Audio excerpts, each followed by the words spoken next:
Hello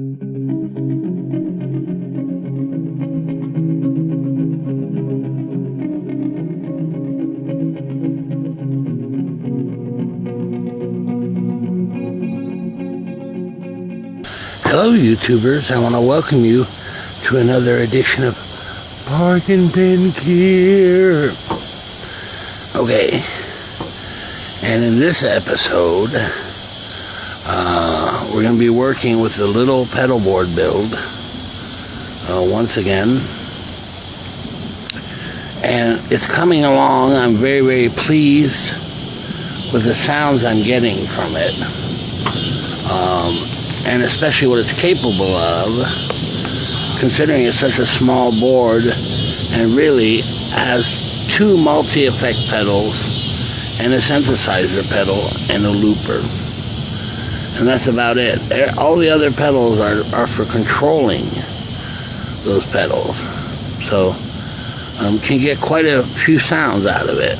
Pretty nice. And I've just started, as of last time, I'm starting to program preset sounds that I like, and I should mention that as it moves along, I'll discover probably some better sounds, which will replace older sounds, especially when you start to program the presets to use for the MIDI controller preset. Does that make sense? Okay, in any case, now here's the thing. As it stands now, a lot of the pedals and things, they don't fit quite right. And a lot of that has to do with the cables that I'm using. Especially when I'm using, for example, MIDI cables are quite long, and so the jack itself, and as a result, the pedals are really spaced out and things. So I thought I'd do, a little bit of housekeeping there, and basically, we're going to have an unboxing here because I went ahead and ordered some adapters and cables and things, to see if we can fix that a little better. Have the pedals actually fit on the board. It's so small.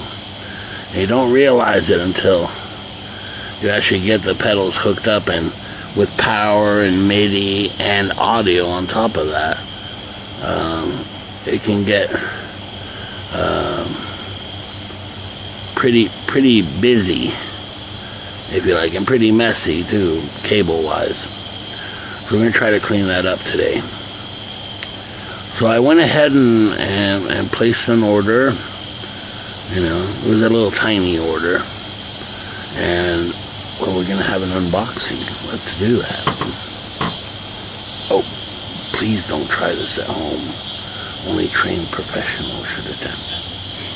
So here it is, right?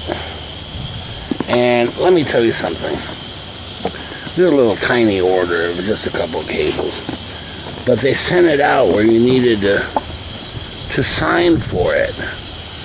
And I wasn't home, and so unfortunately I had to wait till the next day to get it, and I actually had to go pick it up at my local FedEx office.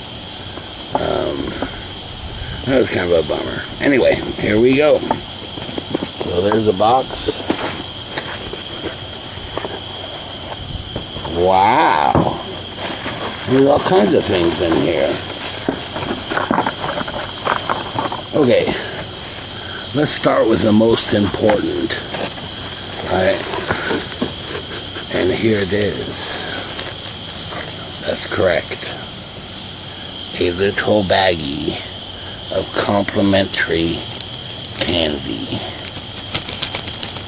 from our friends at Sweetwater. Oh. I'm going to go ahead and try one right now. Oh, my. Boy, that Not hard to open. Oh, come on. Give me that complimentary candy. Oh my. Oh. Wow. A bit of honey. Let's try that one. Boy, it's kind of sticky. There we go. And you should know that complimentary candy is so much better than just normal off-the-shelf candy.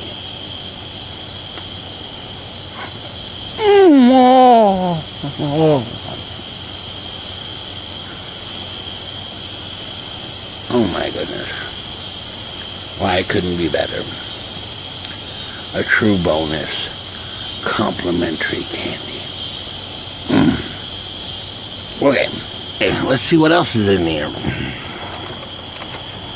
Oh my. Why, this looks like a Hosa 3-foot right angle MIDI cable. We should be able to use that on the little board to save some space between the two pedals, right? Because they're right angle MIDI cables, so they take up less space. What else do we have in here?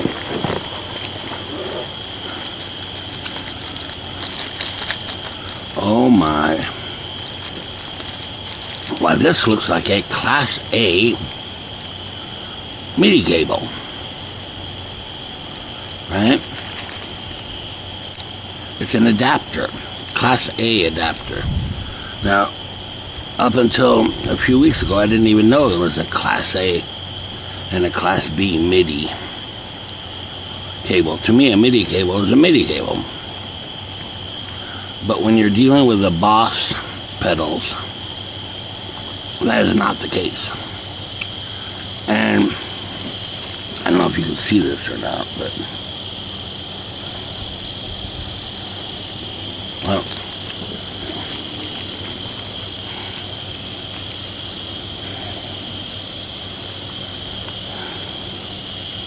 now I had purchased this exact cable adapter for the Boss RC5 looper. But remember, we have also a Boss SY200 synthesizer pedal, and it takes the same MIDI adapter. In other words, Class A. And here it is. So basically, on one end, we got like the little headphone jack. I think they're 1/8 inch stereo jack there.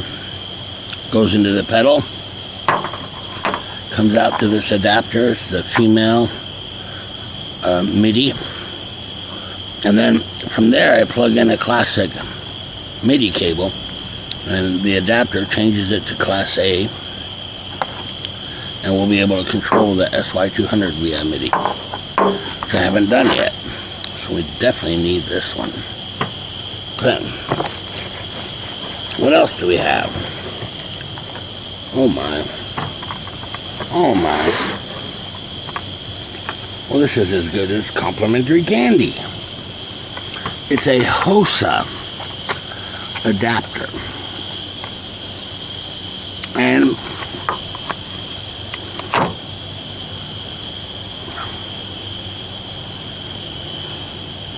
I had made a mistake. I had purchased a similar adapter, but I didn't realize it wasn't right angle, and so space-wise it was taking up way too much space, right, in between the pedals. And this Hosa adapter will take care of that, I believe. Let's find out here. Now here it is, and this is for the pedal. It's actually a Behringer amp pedal, but I'm using it to change banks on the Soulman MIDI controller, right? The left button is banked down, the right button is banked up.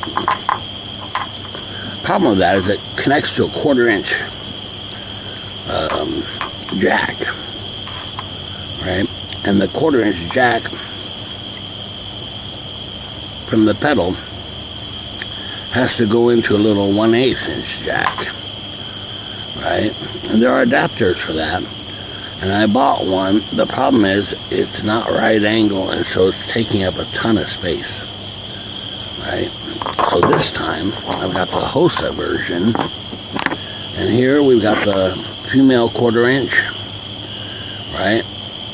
And that I'll plug in the end of the Behringer foot switch, and then this little part right here, right, which is a little 1/8 inch, kind of like a headphone jack again, but notice it's right angle.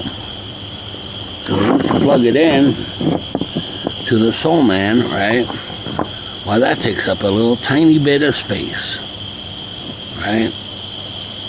So a lot less space. And then hopefully the pedals will fit on the board a little bit better. So we got that.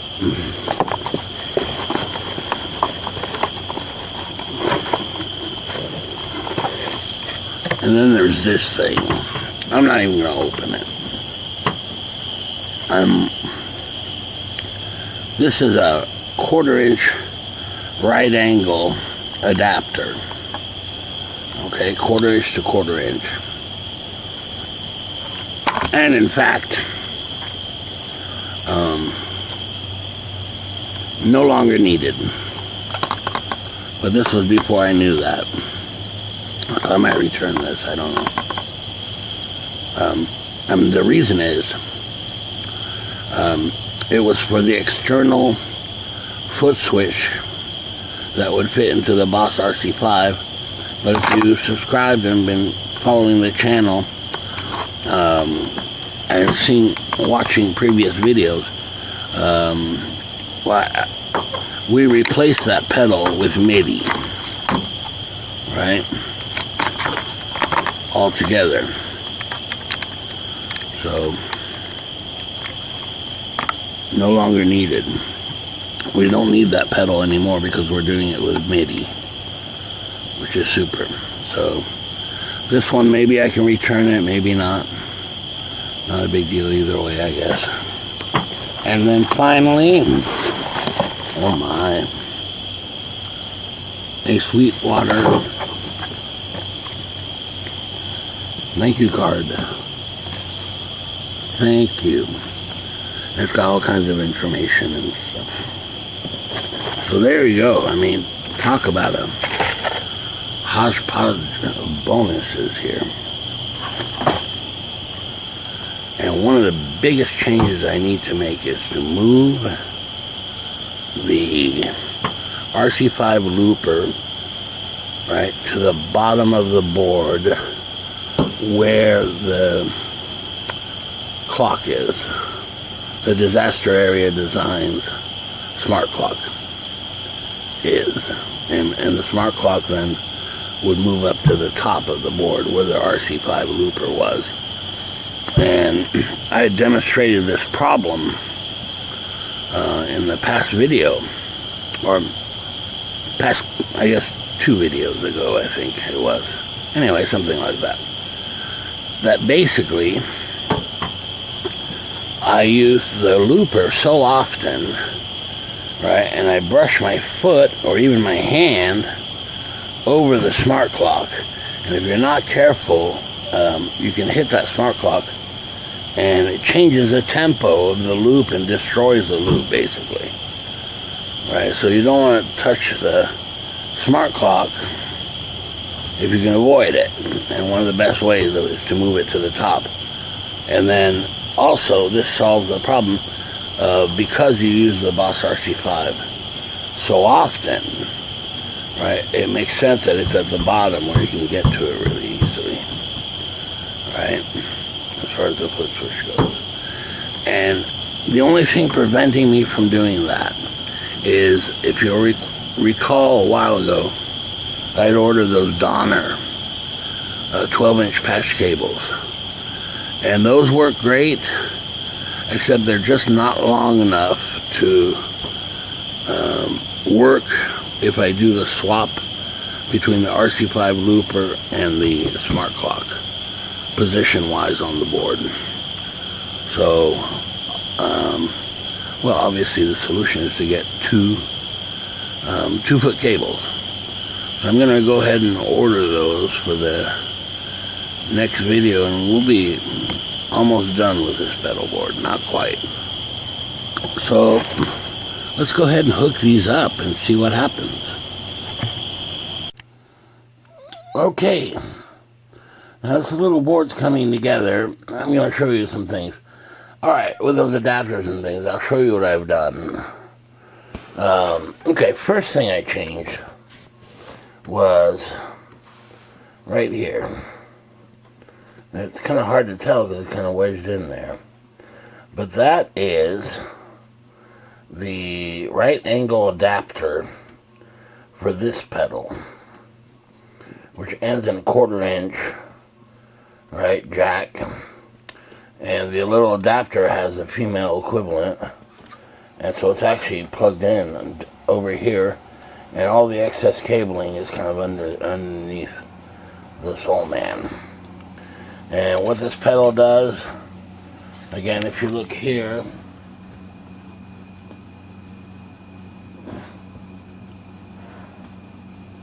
right, it basically just allows me to change banks, right? If I hit this switch, right, I go up a bank, or if I hit this switch, I go down a bank. Okay, and before, you'll see how close it is now together, and that allows much more space for other pedals, this pedal in particular. So there you go, there's the right angle.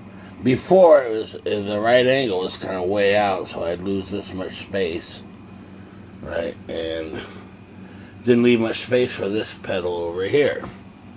Now, second thing I've done, went ahead and swapped the smart clock, which is now in the upper left-hand corner, right, of the board, and the RC5 is now in the lower left-hand corner.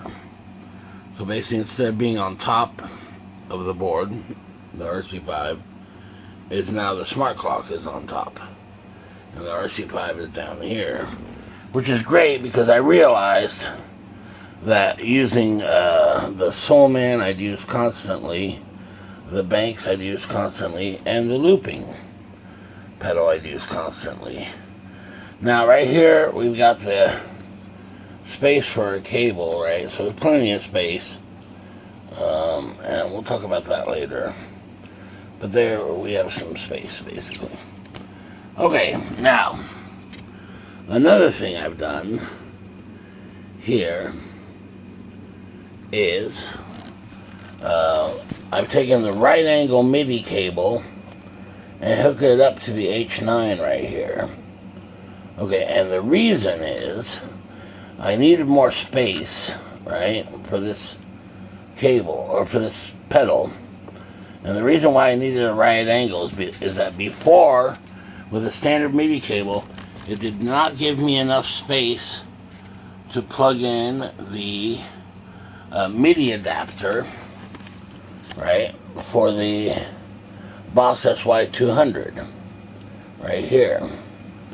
And as you'll see, the little adapter I have is a little right angle adapter plugged into the side of the pedal. So the S9 had to be moved a little bit to the left, right, for this little adapter to fit. So I've also plugged in that with a Boss SY200.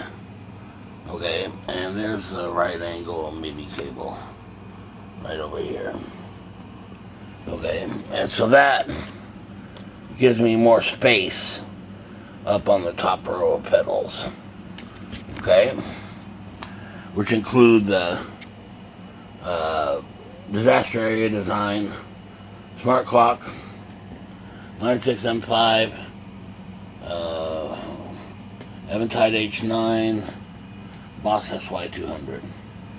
Okay, so that's another thing. So not only did I plug in the right angle MIDI cable, but I also plugged in the MIDI A adapter for the SY200.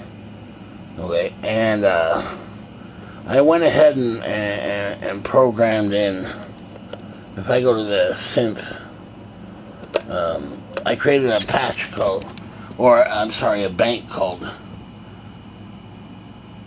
Synth 2, and here I've got 3 different sounds so far. Okay, and I plugged in basically the MIDI. Okay, and programmed in a couple of patches. And if you look here, this is the on or off button, and when I hit one of these, it'll bypass it.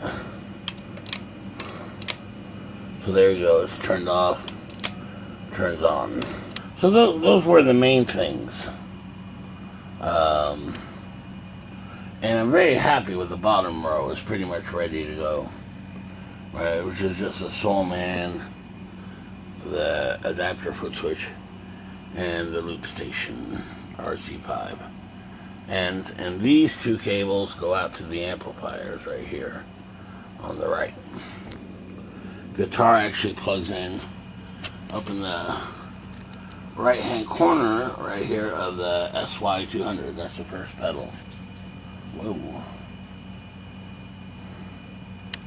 Yeah, so the guitar plugs in here up on the right hand. So that'll be the first cable. Okay, now a couple of things.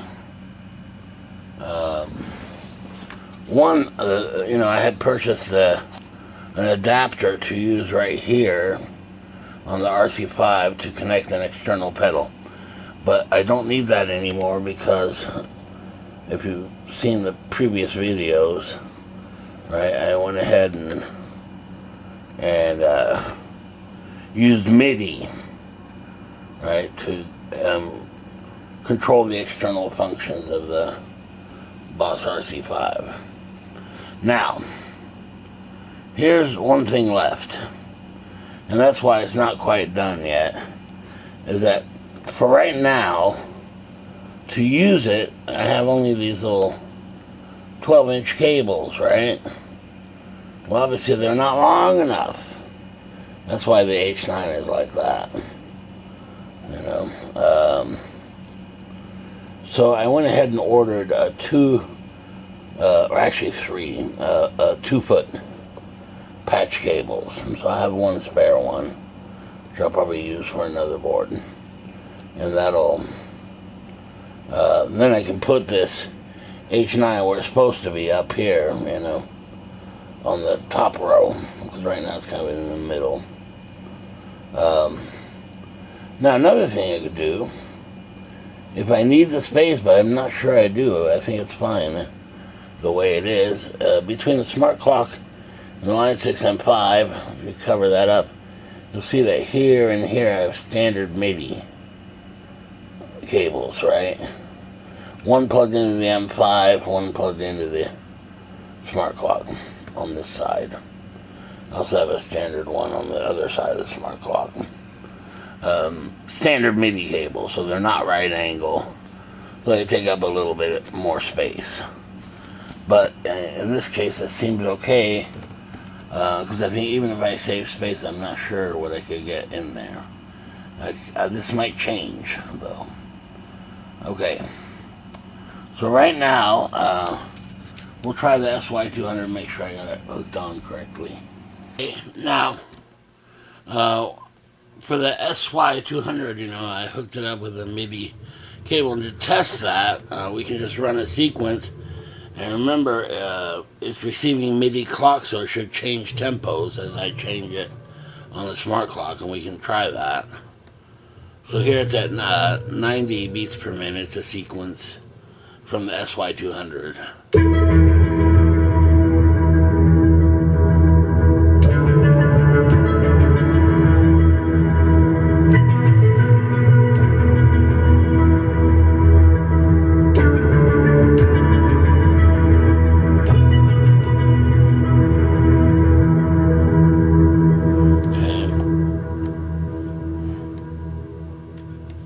Now if I hit the tempo and change it, right, and we'll go to faster tempo, 128, you can hear it sounds a bit different.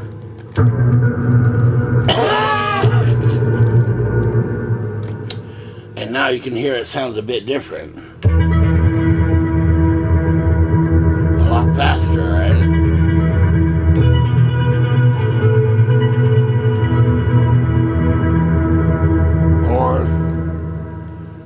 Standard tempo. I mean, we can test that with just a drum pattern.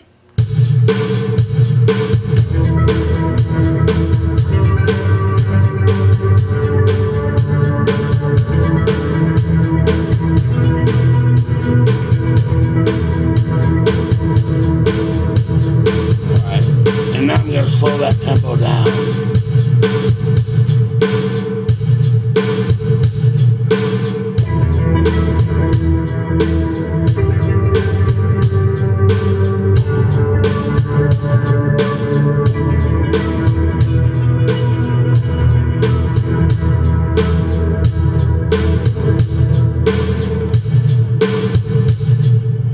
Okay, so the MIDI's working just fine, and I went ahead and programmed just 3 sounds from the SY200, and you know, these can always change.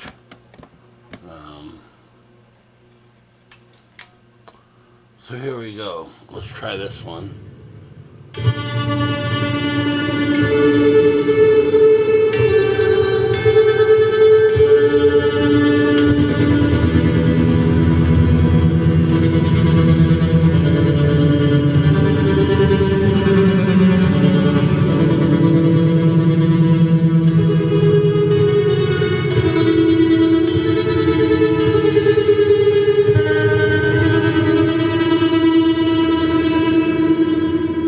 These are always cool to, just to, you know, in a loop, having a little thing like that. Just playing.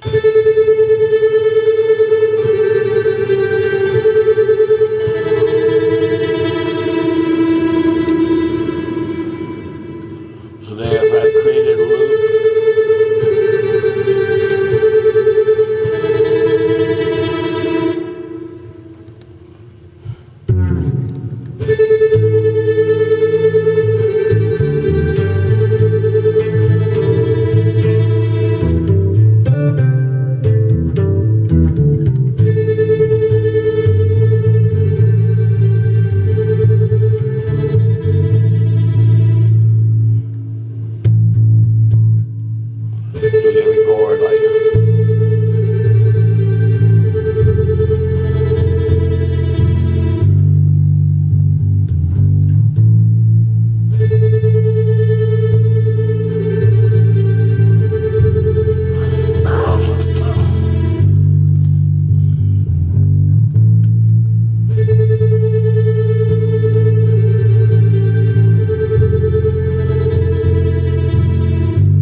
So that's working really well.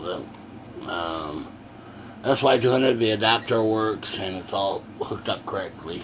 Once I receive the 2-foot right angle cables, audio cables, I'll get rid of the orange and the green, right, which is going across the cable to the H9, right, so those won't be needed anymore, and then we can push the H9 back up to line up with the other pedals.